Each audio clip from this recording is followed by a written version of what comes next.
Hello everyone, नमस्कार। एक बार फिर से आप सभी का बहुत सारा स्वागत है लोधारी क्लासेस के बीए प्लेटफॉर्म पर। चलिए शुरुआत करते हैं एक और सेशन की। दोस्तों, फाउंडेशन कोर्स में BA BSc first year foundation course में अभी हिंदी भाषा चल रहा था हमारा। इंग्लिश लैंग्वेज कंप्लीट हो चुकी है और ये हिंदी भाषा में अभी तक 5 लेक्चर हमारे कंप्लीट हो चुके हैं। तो जिन दोस्तों ने अभी तक नहीं देखे हैं वो जाकर के देख लीजिएगा। और दोस्तों यार, थोड़ा शेयर जरूर की करें क्योंकि बहुत कम बच्चे जुड़ पा रहे हैं इस न्यू बैचेस से। अब जानते हैं अच्छे से, हालांकि बहुत सारे बच्चे हमारे बीए वाले बच्चे धुरंधर होते हैं क्योंकि बीए के जस्ट एग्जाम के जस्ट 2 या 3 दिन पहले ही आते हैं। लेकिन अगर वो प्रवृत्ति आपकी नहीं है ना, तो थोड़ा सा शेयर कर दीजिए। जो सो रहे हैं स्टूडेंट फर्स्ट ईयर वाले, उनको जगा दीजिए क्योंकि इस बार बहुत सारे न्यू एडमिशन है तो उनको अभी इस प्लेटफॉर्म के बारे में भी पता नहीं है। तो अगर आप इस प्लेटफॉर्म तक पहुंच चुके हैं ना, तो जल्दी से शेयर कर दीजिए अपने दोस्तों को।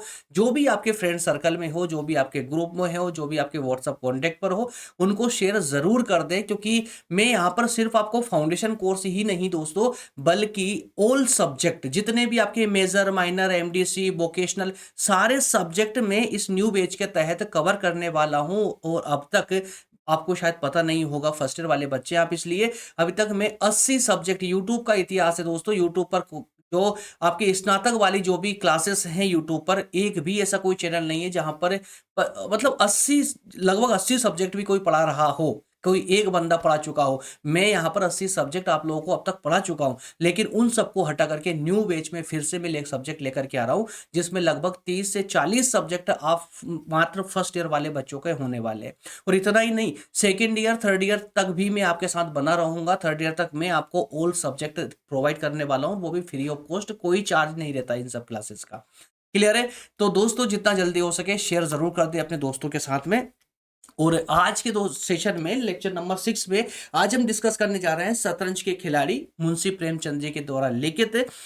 अब सिर्फ इसी हम शतरंज के खिलाड़ी मात्र इस कहानी को नहीं समझने वाले, इसको तो समझेंगे, यानी कि सारांश तो इसका समझने वाले हैं ही, लेकिन हम इस पूरे कॉन्सेप्ट पर हम चर्चा करेंगे आपके एग्जाम को दृष्टि में रख करके। यानी एग्जाम में जिस तरह से आपसे प्रश्न पूछे जाते हैं, बिल्कुल उसी कंटेंट के साथ में मैं आपके लिए सेशन लेकर के आया हूं। तो बिल्कुल विचलित मत होइएगा, ये मत सोचना कि यहां पर हमने कहानी को तो समझ लेंगे लेकिन एग्जाम में लिखना कैसे, क्वेश्चन कैसे आएंगे, उनका आंसर कैसे लिखना है। दोस्तों, मेरी यहाँ पर हर एक स्लाइड एक क्वेश्चन का आंसर होती है, ये शायद आपको पता होगा अगर आप पहले से आप प्री क्लासेस ले रहे हैं तो। ऑल यूनिवर्सिटी के लिए अवेलेबल है क्लासेस, मत यानी कि महत्वपूर्ण है सभी क्लासेस ऑल यूनिवर्सिटी के लिए, ठीक है ना।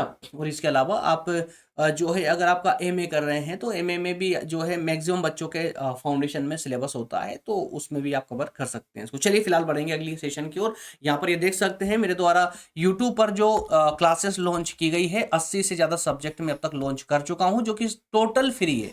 टोटल फ्री है यूट्यूब पर। BA first year, second year, third year की ऑलमोस्ट सभी क्लासेस कंप्लीट हो चुकी है ना। न्यू बैच यानी 2026-27 में अब स्टार्ट कर चुका हूं, जिसमें इंग्लिश तो आपका कंप्लीट हो ही चुका फाउंडेशन वाला, हिंदी अभी चल रहा है। बहुत जल्दी अंडरस्टैंडिंग इंडिया पर भी जल्दी क्लासेस आ जाएगी।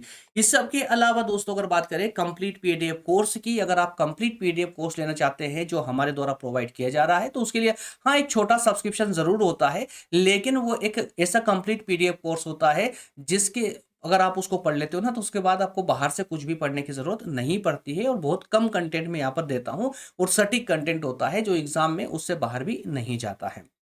कैसे मिलेगा, तो सब मैं सेशन के लास्ट में इसकी और डिटेल में जानकारी आपको दे दूंगा। फिलहाल बढ़ते हैं अपनी सेशन की ओर, क्लास की ओर। तो चलिए बात कर लेते हैं अब कि आज के टेबल ऑफ कंटेंट में, यानी कि आज के इस पूरे सेशन में, पूरे लेक्चर में हम क्या क्या पढ़ने वाले हैं, कौन कौन से बिंदुओं पर ध्यान देने वाले हैं। दोस्तों, तो शतरंज के खिलाड़ी जो कि मुंशी प्रेमचंद जी के द्वारा लिखी गई है, काफी महत्वपूर्ण एक व्यंग है, एक तरह प्रकाश हम कह सकते हैं, एक व्यंगात्मक कहानी है, व्यंग है एक। लेकिन इसके अंदर हम क्या क्या पढ़ेंगे, यानी एग्जाम में क्वेश्चन कैसे कैसे बन सकता है। जैसे हो सकता है कि आपसे एग्जाम में क्वेश्चन पूछ ले जाए कि भाई जो है आप मुंशी प्रेमचंद जी के जीवन परिचय लिखिए, है ना, संक्षेप में लिखिए। तो देखिए यहाँ पर फर्स्ट पॉइंट में मुंशी प्रेमचंद का जीवन परिचय सबसे पहले समझने वाले हैं। उसके बाद में बात करने वाले पॉइंट नंबर 2 में शतरंज के खिलाड़ी की कथा वस्तु और सारांश को, यानी इस पूरी शतरंज के खिलाड़ी जो कहानी है ना, इसको पूरे व्यंग को हम पूरे डिटेल में यहाँ पर समझ लेंगे, एग्जैक्टली कहानी क्या है, और वो भी एग्जाम के दृष्टिकोण से समझेंगे, किताब की तरह करके, है ना, बुक के तरीके से नहीं। इसके अलावा पॉइंट नंबर 3 में आप देख रहे हैं यहाँ पर प्रमुख पात्रों का चरित्र चित्रण करेंगे, कौन कौन से पात्र इसमें शामिल किए गए हैं। पॉइंट नंबर 4 में देखेंगे सामंतवादी व्यवस्था पर किस प्रकार से यहाँ पर प्रेमचंद जी ने व्यंग किया है। इसके अलावा पॉइंट नंबर 5 में हम भाषा शैली को देखेंगे और पॉइंट नंबर 6 में उद्देश्य देखने वाले हैं कि प्रेमचंद जी का उद्देश्य क्या था इसके पीछे, और हमें जो है शतरंज के खिलाड़ी से क्या संदेश और क्या शिक्षा मिलती है। तो कुल मिलाकर ये 6 पॉइंट आपके रहने वाले हैं, और आप देख सकते हैं अब हर पॉइंट अपने आप में एक क्वेश्चन है और इन सभी का आंसर आपको प्रत्येक स्लाइड में मिलने वाला है। तो चलिए पॉइंट नंबर 1 से करते हैं शुरुआत आज की कहानी की। चलिए सबसे पहले लेते हैं मुंशी प्रेमचंद्र जी के जीवन परिचय को। मेरे प्यारे दोस्तों एक बात ध्यान से सुन लीजिए, मैं यहाँ पर अब आपको ना ये क्लासेस जो चल रही है ना, ये आपके 10th या 12th जैसी नहीं चलने वाली, जैसे है ना जहां पर आपको पहले जीवन परिचय पूरे डिटेल में एक एक दो दो तीन तीन पेज में पढ़ना होता था और इसी प्रकार से लिखना भी होता था एग्जाम में। ये कॉलेज लाइफ है दोस्त, यहाँ पर ऐसा नहीं होता है। जीवन परिचय मुश्किल से 2 या 3 नंबर का क्वेश्चन पूछा जाएगा आप लोगों से, अगर सेपरेट पूछा गया तो, है ना। तो यहाँ पर हम सब कुछ में संक्षेप में बात करेंगे, संक्षिप्त में बात करेंगे, लेकिन यहाँ पर पूरा फोकस करना है आपको रटने पर नहीं बल्कि समझने पर फोकस करना है। क्योंकि एक बार अगर कॉन्सेप्ट को समझ गए ना तो आप अपने अकॉर्डिंग ही उसको लिख दोगे, आप अपनी भाषा में लिख दोगे। बस मैं आपको तरीका बताऊंगा कि लिखना कैसे है और कितना लिखना है और कौन किस प्रकार के शब्दों का प्रयोग करना है। बात समझ आइए आपको, और ये सब कुछ जो है ना क्लासेस के माध्यम से आप अच्छे से समझ जाएंगे। चलिए सबसे पहले जीवन परिचय की बात करते हैं, वो भी संक्षेप में। दोस्तों सबसे पहले तो ये जानना आपके लिए बहुत जरूरी है कि मुंशी प्रेमचंद जी जो है ये हिंदी साहित्य के उपन्यास सम्राट कहलाते हैं और साथ ही साथ में कहानी सम्राट भी माने जाते हैं। ध्यान रखिएगा, हिंदी साहित्य के उपन्यास सम्राट के नाम पर भी कोई प्रश्न आ सकता है, कहानी सम्राट के नाम से भी प्रश्न आ सकता है, तो ये आपको थोड़ा ध्यान रखना होगा। और इन सब के अलावा उन्होंने अपने साहित्य में जो है अधिकतर 99% जितना भी उन्होंने रचनाएं की है, जितना भी उन्होंने हिंदी साहित्य को अपना योगदान दिया है, उस योगदान के माध्यम से उन्होंने सामान्य जनता को, किसानों को और समाज के शोषित वर्गों को ऊपर उठाने का प्रयास किया है। इन तीनों के दर्द को उजागर करने का प्रयास किया है अपने अधिकतम साहित्य में। जी हाँ, अब अगर इनके जीवन परिचय की बात करें संक्षेप में, तो दोस्तों आप देख सकते हैं कि मुंशी प्रेमचंद जी का जन्म जो है 31 जुलाई 1880 को उत्तर प्रदेश वाराणसी के लमही गांव में हुआ था। कहां पर हुआ था दोस्तों, याद रखिएगा लमही गांव में हुआ था। इनका मूल नाम धनपत राय श्रीवास्तव हुआ करता था। क्या नाम था इनका, वास्तविक नाम याद रखना दोस्तों, मूल नाम याद रखना, मूल नाम। ये मुंशी प्रेमचंद नाम तो बाद में पड़ा, जब इन्होंने कई प्रमुख रचनाएं की उसके बाद मुंशी प्रेमचंद इनका नाम पड़ा, लेकिन जो इनका वास्तविक नाम था, मूल नाम था, वो था धनपत राय श्रीवास्तव। लेकिन मेरे प्यारे दोस्तों इनका एक नाम और हुआ करता था। जी हाँ, एक नाम और हुआ करता था, नवाब राय। याद रखिएगा, नवाब राय। नवाब राय के नाम से ये उर्दू में जितनी भी इन्होंने रचनाएं की है, उर्दू में जितनी रचनाएं की है वो नवाब राय के नाम से इन्होंने रचनाएं की है। तो 3 नाम हो गए इनके, मुंशी प्रेमचंद, धनपत राय श्रीवास्तव और नवाब राय। क्लियर है। तो तीनों नाम में से कोई सा भी नाम अगर आ जाए एग्जाम में तो कंफ्यूज अब होने की जरूरत आपको नहीं पड़नी चाहिए। ठीक है। प्रारंभिक जीवन की बात करें दोस्तों तो प्रारंभिक जीवन इनका काफी संघर्षमय रहा है, क्योंकि बचपन में ही इनके माता पिता का साया इनके सर से उठ गया था। और इसके अलावा अगर हम इनकी खास, अगर बिल्कुल खास कृतियों की बात करें, खास रचनाओं की बात करें दोस्तों, तो उपन्यास देख लीजिए आप। इनका जितने भी सबसे ज्यादा प्रचलित उपन्यास है वो सब के सब मुंशी प्रेमचंद जी के द्वारा लिखित है। जैसे गोदान। गोदान हिंदी साहित्य के जगत में कौन नहीं जानता गोदान उपन्यास को, है ना। संभवतः एक एक दो बार पढ़ा भी होगा, नहीं पढ़ा होगा तो कम से कम यूट्यूब पे वीडियो यानी कि फिल्म जो पूरी बनी है गोदान पर वो तो देख ही ली होगी। ठीक है। तो गोदान, गबन, सेवा सदन, निर्मला और कर्मभूमि, ये इनके सबसे प्रमुख और सबसे लोकप्रिय उपन्यास रहे हैं। कहानी संग्रह की बात करें, यानी कि इनका एक कहानी संग्रह भी है जिसमें कहानियां संग्रहित की गई है। इन कहानी संग्रह का नाम है इनका मानसरोवर। याद रखिएगा, मानसरोवर कहानी संग्रह का नाम है। इसे 8 भागों में इन्होंने लिखा है और इन 8 भागों में 300 से ज्यादा कहानियां इस कहानी संग्रह में समाहित की गई है। 300 से ज्यादा कहानियां। तो जो कहानियां उठाई जाती है ना वो किसी ना किसी कहानी संग्रह से ही उठाई जाती है। उसी प्रकार से मुंशी प्रेमचंद जी का जो कहानी संग्रह है, यानी कि बड़ी किताब, उसके अंदर फिर रखेंगे कहानियों को, याद रखिएगा। तो 8 भागों में लिखी गई है, जिसमें 300 से ज्यादा कहानियां उसमें मौजूद है। इनके निधन की बात करें तो 8 अक्टूबर 1936 में मुंशी प्रेमचंद जी का निधन हो गया था। क्लियर है? तो ये है एक संक्षेप में छोटा सा जीवन परिचय। अब इसमें बताइए रटने की क्या जरूरत। खाली आपको ये डेट याद रखना है, स्टार्टिंग की जन्म वाली और जो है निधन वाली, 2 डेट याद रखनी है। बाकी तो सब कुछ ऑटोमेटिक हो जाएगा यार। इनके 3 नाम कौन कौन से? मुंशी प्रेमचंद, गणपत राय श्रीवास्तव और नवाब राय। ठीक है। इनके अगर उपन्यासों की बात करें, क्योंकि प्रसिद्ध है, प्रचलित है, एग्जाम में पूछे गए कई बार, तो गोदान, गबन, सेवा सदन, निर्मला और कर्मभूमि, ये खास खास है। और मानसरोवर इनका कहानी संग्रह है, जो कि 8 भागों में विभाजित है और इसमें 300 से ज्यादा कहानियां संकलित की गई है। इतना तो याद रखना है आपको, और क्या है ना। चलिए आगे बढ़ते हैं, पॉइंट नंबर 2 की ओर बढ़ते हैं। दोस्तों, सबसे अहम हिस्सा अब आ चुका है। दरअसल जब तक शतरंज के खिलाड़ी, हमें पूरे इसका सारांश पता नहीं होगा ना, तब तक हमें कुछ समझ नहीं आने वाला। तो सबसे पहले तो कथा वस्तु को जरा समझ लेते हैं। कथा वस्तु क्या है दरअसल इसकी। देखिए साथियों, यह कहानी अवध के नवाब वाजिद अली शाह, अवध के नवाब हुआ करते थे वाजिद अली शाह के समय में, यानी 19वीं सदी के मध्य में एक ऐतिहासिक पृष्ठभूमि पर लिखी गई है। कहानी जो है लखनऊ की विलासिता, सामंती व्यवस्था के पतन और व्यक्तिगत स्वार्थ के कारण देश के गुलाम होने की दर्दनाक दास्तान को बयान करती है। फिर से रिवाइज कर रहा हूं, फिर से रिपीट कर रहा हूं। ये जो कहानी है शतरंज के खिलाड़ी, यह वाजिद अली शाह, जो कि अवध के नवाब हुआ करते थे, उनके समय में लिखी गई एक ऐतिहासिक पृष्ठभूमि को दर्शाती है, जो ये दर्शाती है कि लखनऊ की विलासिता किस प्रकार से थी, सामंती व्यवस्था का पतन किस प्रकार हो चुका था, व्यक्तिगत स्वार्थ किस प्रकार लोगों के सर पे चढ़कर नाच रहा था। ये सारी व्यथाएं जो थी, ये दर्शाई गई है इस कहानी में, और बाकी की बातें आपको क्लियर होगी इसके सारांश को पढ़ के। जी हाँ दोस्तों, सारांश को अगर देखें हम, कहानी के सारांश को, तो इसको समझना बहुत जरूरी है, जिससे आपके पूरी तरह से आपके कहानी को लेकर के आपके मस्तिष्क में जो है एकदम ट्रांसपेरेंसी आ जाएगी, पारदर्शिता आ जाएगी। देखिए सबसे पहले तो बात करते हैं पॉइंट नंबर 1 में, लखनऊ का माहौल, क्योंकि अब पूरी जो कहानी थी ये लखनऊ के ऊपर लिखी गई थी, ध्यान रखिएगा, लखनऊ के ऊपर। दोस्तों, तो लखनऊ उस समय नवाब वाजिद अली शाह के शासन में भोग विलास और आलस्य में डूबा हुआ था। राजा, प्रजा, अमीर हो या गरीब, हर एक व्यक्ति संगीत, नाच गाने और खेलों आदि में मस्त रहते थे। किसी को समाज देश की पड़ी ही नहीं थी, सबके सब मस्त थे अपने अपने स्वार्थ सिद्धि में, नाच गाने में, खेलों में। और खेल में विशेषकर क्या चला करता था? शतरंज का भयानक खेल। शतरंज का भयानक खेल क्यों बोला, आगे आपको समझने को मिलेगा। पॉइंट नंबर 2 में देखेंगे हम इसके मुख्य पात्र, और मुख्य पात्र में दोस्तों हम सिर्फ और सिर्फ यहां पर 2 पात्रों को ही सम्मिलित कर रहे हैं, क्योंकि मैं नहीं कर रहा हूं, मुंशी प्रेमचंद जी ने शतरंज के खिलाड़ी में 2 पात्रों को ही सम्मिलित किया है, जो मेन है, मुख्य है। इन 2 पात्रों के नाम आपको यहां पर याद रखना है। एक का नाम है मिर्जा सज्जाद अली और दूसरे का नाम है मीर रऊफ अली। ठीक है।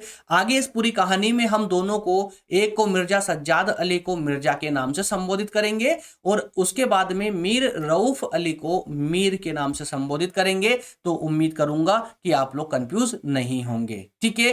दरअसल इन दोनों को, ये दोनों बड़े खिलाड़ी थे। ये खिलाड़ी दैट मीन्स कि ये उस समय वहां के जागीरदार हुआ करते थे।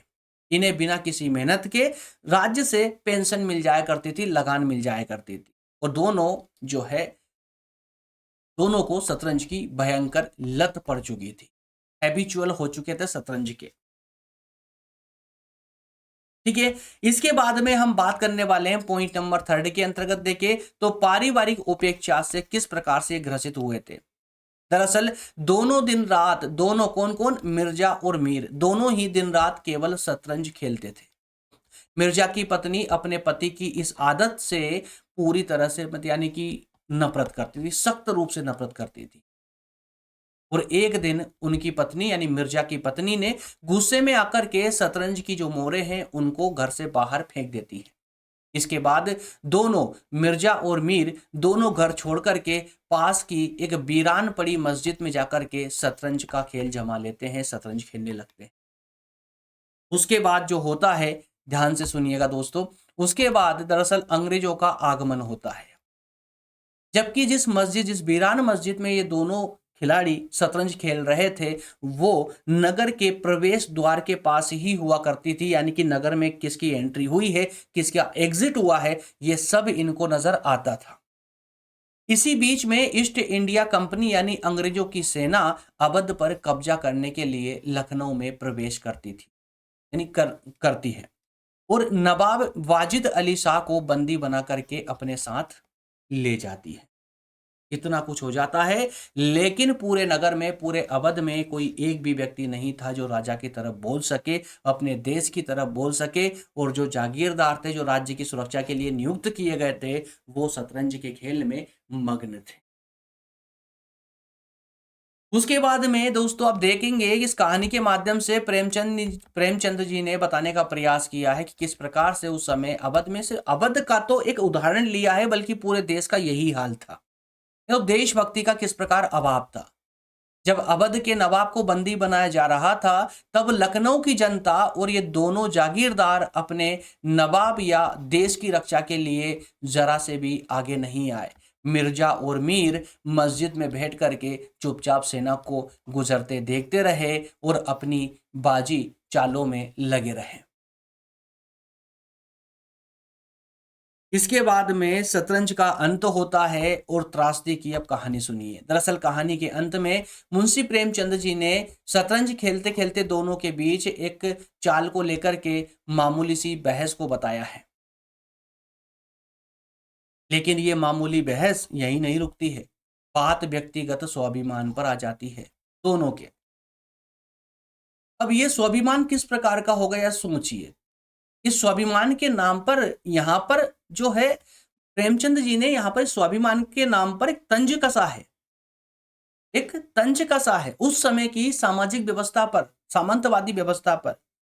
जब आपके राजा को बंदी बनाया जा रहा था, जब आपके राज्य को गुलाम बनाया जा रहा था, उस समय आपका स्वाभिमान नहीं जागा। लेकिन अब जब आपकी सिर्फ एक चाल उल्टी पड़ जाती है शतरंज के खेल में, तो आपका स्वाभिमान जाग जाता है।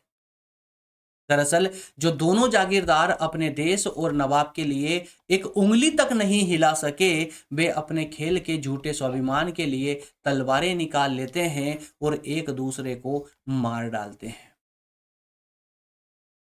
दोस्तों, इस कहानी का जो अंतिम मार्मिक वाक्य है वो कुछ इस प्रकार रहता है कि दोनों फकीरों ने वहीं प्राण त्याग दिए जो अपने बादशाह के लिए एक आंसू ना बहा सके, उन्होंने शतरंज के वजीर के लिए अपनी जान तक दे दी। ये हालत सिर्फ अवध की नहीं बल्कि पूरे भारत की उस समय हुआ करती थी।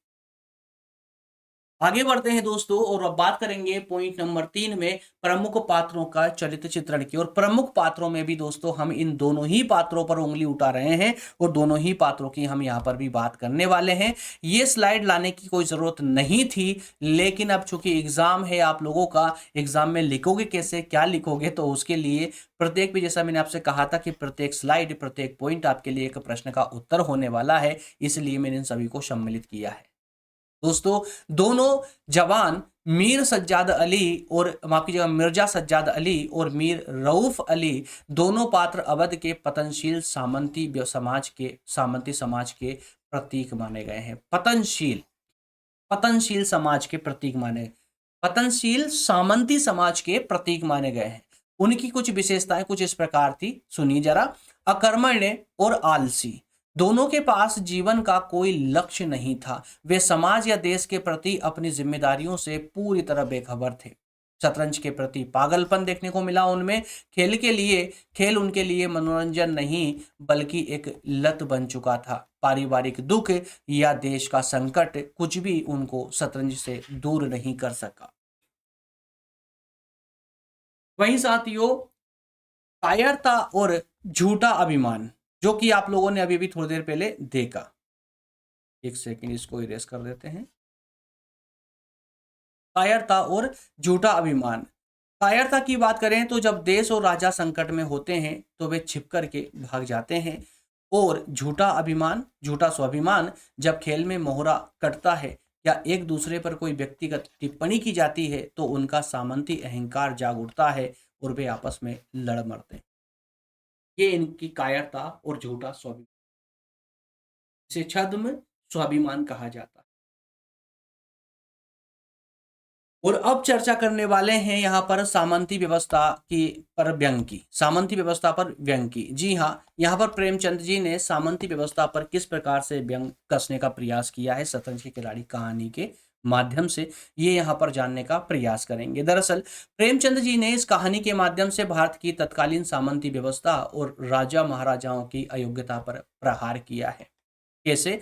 दरअसल उन्होंने कहानी के माध्यम से कर्तव्यहीनता को प्रदर्शित किया है, कर्तव्यहीनता को दिखाया है। सामंतवादी वर्ग केवल जनता के खून पसीने की कमाई यानी कि लगान पर ऐश करना जानता था, बस मजे करना जानता था, लेकिन जब देश पर संकट आता है तो वह जिम्मेदारी से भाग जाता है।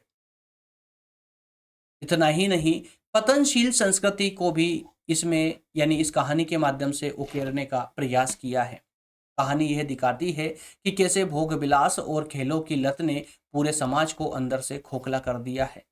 अंग्रेजों की नीति की सफलता भी दिखाती है कि अंग्रेजों ने भारत पर कोई बहुत वीरता से कब्जा नहीं किया, बल्कि भारतीय शासकों और सामंतों की इसी आलस और आपसी फूट का फायदा उठाकर देश को गुलाम बनाया था। इसके बाद बात करते हैं पॉइंट नंबर 5 में, भाषा शैली पर। जी हाँ साथियों, भाषा शैली को और ज़रा समझ लीजिए, एग्जाम में कभी-कभार क्वेश्चन यहाँ से बन जाता है, ध्यान रखिएगा। तो यहाँ पर प्रेमचंद जी ने भाषा शैली का बड़ा ही ध्यान रख कर के उन्होंने प्रयोग किया है, क्योंकि ये जो कहानी है ये लखनऊ के नवाबी माहौल पर आधारित है, नवाबी माहौल पर। इसलिए इसमें उर्दू के शब्दों का बहुत ही सुंदर तरीके से प्रयोग किया है। जी हाँ, जिसे उर्दू और हिंदी दोनों को मिश्रित रूप से इन्होंने प्रयोग करने का प्रयास किया है, जिसे हिंदुस्तानी भाषा कहा जाता है।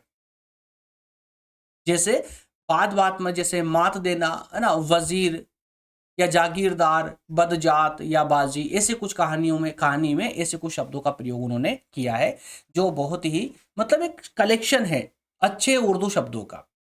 उसके बाद में बात करें तो संवादात्मक और व्यंग्यात्मक शैली में उन्होंने पूरी कहानी को लिखा है। पात्रों के बीच के संवाद बहुत छोटे हैं, लेकिन तीखे हैं और व्यंगों से भरे हुए हैं। सजीव चित्रण की बात करें तो कहानी पढ़ते समय 9वीं सदी के लखनऊ का दृश्य आंखों के सामने जीवंत हो उठता है कि वाकई में ऐसी स्थिति थी। और अंततः बात करेंगे कि इस कहानी का उद्देश्य क्या था, शतरंज के खिलाड़ी कहानी का उद्देश्य क्या, और हमें इससे क्या शिक्षा मिलती है। हमें यानी कि सिर्फ छात्रों को ही नहीं, पूरे देशवासियों को इससे क्या शिक्षा मिलती है। दोस्तों, उद्देश्य की बात करें तो यहाँ पर प्रेमचंद जी ने कहानी का मुख्य उद्देश्य इतिहास, भारतीय इतिहास के उस काले पन्ने को सामने लाने का प्रयास किया है जिसके कारण भारत अंग्रेजों का गुलाम बना था। प्रेमचंद पाठकों को ये बताना चाहते हैं कि जब कोई समाज अपने राष्ट्रीय कर्तव्यों को भूल करके व्यक्तिगत विलासिता में डूब जाता है तो उसका विनाश होना निश्चित है। संदेश और शिक्षा की बात करें तो साथियों, देशभक्ति और कर्तव्य सर्वोपरि होना चाहिए प्रत्येक समाज का, प्रत्येक देश का। यानी कि व्यक्तिगत मनोरंजन और व्यक्तिगत स्वार्थ से ऊपर उठ करके देश और समाज के प्रति समर्पित होना चाहिए। आलस्य और व्यसन विनाश का कारण है, ये बहुत जल्दी हमको समझ लेना चाहिए। यानी किसी भी चीज, चाहे वो खेल हो, कोई नशा हो या कोई भी किसी भी प्रकार की विलासिता हो, इन सभी की लत इंसान को विवेकहीन बना देती है। उसी प्रकार से इतिहास से भी हमको सीख लेनी चाहिए। यानी शतरंज के खिलाड़ी हमें सिखाती है कि यदि हम अपनी आंतरिक कमजोरियों और आपसी विवादों को नहीं सुलझाएंगे तो बाहरी शक्तियां इसका फायदा उठा करके हमें गुलाम बना लेंगी। उम्मीद करता हूँ साथियों, पूरे 6 बिंदु आप लोगों को बेहतर तरीके से समझ आए होंगे, है ना। और आगे जो अगली जो क्लास होने वाली है, लेक्चर नंबर 7 जो होने वाला है, उसमें हम बात करने वाले हैं आपके सिलेबस के अकॉर्डिंग अगले पार्ट की, यानी भारतीय भाषाओं में राम की कथाओं की।